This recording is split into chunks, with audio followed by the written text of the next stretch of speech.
जब आप किसी एक चीज को, कोई सब खाने पीने वाला चीज के लिए साइड रखिए, डिस्टर्ब होइएगा वहां से, हटाइए यहाँ से चीजों को, मोबाइल वगैरह तो साइड रख दीजिए आप, वरना पास आइएगा कोई नोटिफिकेशन आएगा, वो कहाँ लेके चल जाएगा, फिर आधा घंटा बाद हो जाएगा, अरे यार लेके चल गया कहाँ। ये सब चीजों से बचिए।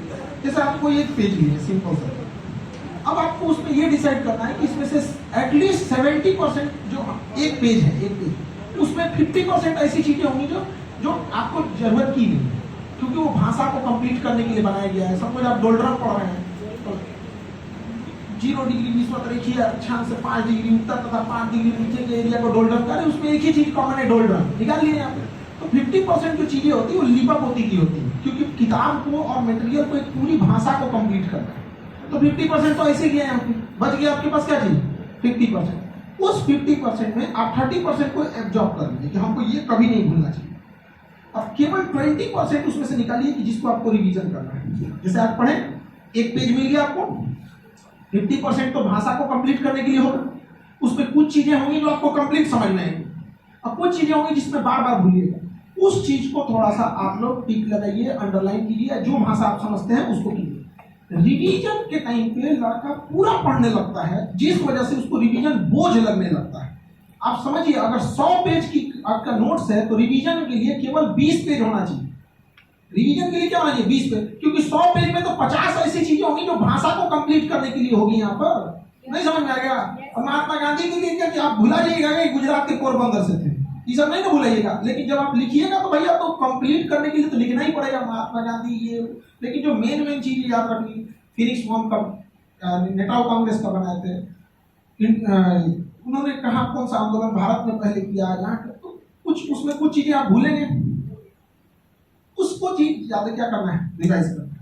100% जो पढ़ रहे हैं, रिवीजन के टाइम पे कितना होना चाहिए, 20%। अब एक बात बताइए, अगर हमको एक पेज मिला, पूरा एक पेज अगर हम पढ़ लिए उसको, और उसको 1 महीना बाद देखें ही नहीं, अगली बार जब हम रिवीजन करने जाएंगे ना, कंप्लीट एक पेज पढ़ना है।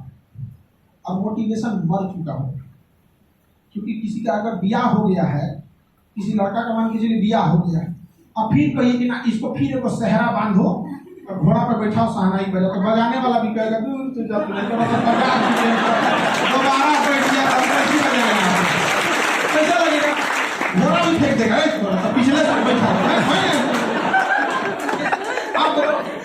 मतलब अरे यार, रोटी बनने के बाद अगर आप उसको दोबारा तवा पे गर्म करते हो तो टेस्ट खराब हो जाता है। पढ़ने के बाद तुम क्या सोचते हो, दोबारा पढ़ोगे तो टेस्ट बचा रहेगा, नहीं रहेगा। लेकिन अगर कोई लड़का सिंसियर है तो क्या करेगा, एक पेज है उसमें उसने कुछ चीजों को जहां भूलेगा, की पॉइंट्स जहां जहां वो भूलेगा उसको टिक मार दे। अब उसको पूरे एक पेज में ना 4-5 लाइन ही इंपॉर्टेंट लगेगा उसको, भैया ये नहीं भूलना चाहिए, बाकी तो कहानी हमको पूरा याद है। नहीं समझ में आया तो वो चीज को फटाक से ऐसा डिजाइन कीजिए अपने आप को, इतना प्रैक्टिस कीजिए कि एक पेज के लिए आपको मुश्किल से मुश्किल 1 मिनट देना पड़े। एक पेज है ना, तो उसमें की पॉइंट आप पहले ही और आपने लिखे नोट्स, अपने अंडरलाइन, आपके मेमोरी में ना एक इमेज छप जाता है, ओहो हम इस पेज के दाहिनी और यहाँ पे टिक मारे हैं, यहाँ मारे, तो एक आपके डिजाइन बन जाता है। और हर स्टूडेंट का अपना एक लिखने का तरीका होता है। जैसे हम जब पढ़ाएंगे तो आपको लगेगा कि हम किसी चीज को पहले इमेज बना रहे हैं, पहले फिगर बना रहे हैं, पहले समझा रहे हैं। हर टीचर में भी आप लोग एक चीज गौर किए होंगे, तो आप अपने हैंडराइटिंग, अपने नोट्स में आपका पकड़ होता है, वो एग्जाम तक याद रहता है कि अच्छा इस पेज पे ऊपर लिखे थे, यहाँ पे हम लोग को भी याद है। हमको अपने चीज को जो हमारा अपना लिखा होगा हमको भूलेगा नहीं। तो अब आप बताइए, आप रिवीजन करने बैठे हैं और आपको एक पेज के लिए मुश्किल से 40 सेकंड या 1 मिनट मैक्सिमम देना पड़ रहा है, तो क्यों रिवीजन नहीं करेगा। चाय पीने जा रहे हैं, अच्छा